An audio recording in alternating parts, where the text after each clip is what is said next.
துலாம் ராசியில் சனி பகவான் இருக்கிற அந்த ஒரு தன்மையில் நம்ம உள்ள கோவிலுக்குள்ளே என்ட்ராகும் போதே ராஜநிலை இருக்காது மேடம். அந்த கோவிலில் காம்பவுண்ட் சோர் மாதிரி தான் அந்த கோவில் இருக்கும் இல்லைங்களா.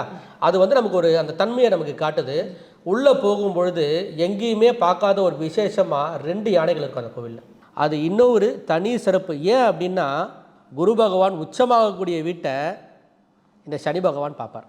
அப்போ அந்த யானைன்றது வந்து ரொம்ப விசேஷமான ஒரு தன்மையில் அங்கே இருக்கும் பொழுது அவங்க கிட்ட ஆசீர்வாதம் வாங்கிட்டு நம்ம அடுத்த நிலையாக உள்ளே போய் அழகிய நம்பிராய பெருமாளை பார்த்துட்டு அடுத்த கட்டமாக நம்மளுடைய ப்ராப்ளத்துக்கு சொல்யூஷனை தேடி ஒருத்தர்கிட்ட போகிறோம்.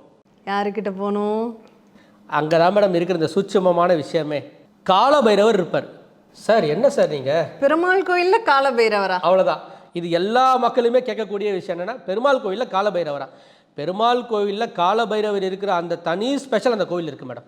அந்த பைரவர்கிட்ட நம்ம ஒரு அர்ச்சனை பண்ணி நம்முடைய நியாயமான கோரிக்கையை யார் ஒருத்தர் வந்து அந்த காலவர் பைரவர்கிட்ட வந்து வைக்கிறாங்களோ, அவர் பாதத்தில் சமர்ப்பிக்கிறாங்களோ, எண்ணி 3 மாதத்துக்குள்ள அவங்களுடைய சொத்துக்கள் சார்ந்த பிரச்சனைகள் 4 to 5 மாதத்துக்குள்ளே சொல்யூஷன் கிடைக்குது மேடம்.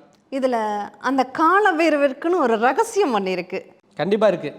என்னென்னா, ஒரு காற்றே போக முடியாத ஒரு இடத்துல அந்த இடத்துல 2 விளக்கு இருக்கும் மேடம். நீங்கள் போனால் பார்க்கலாம்.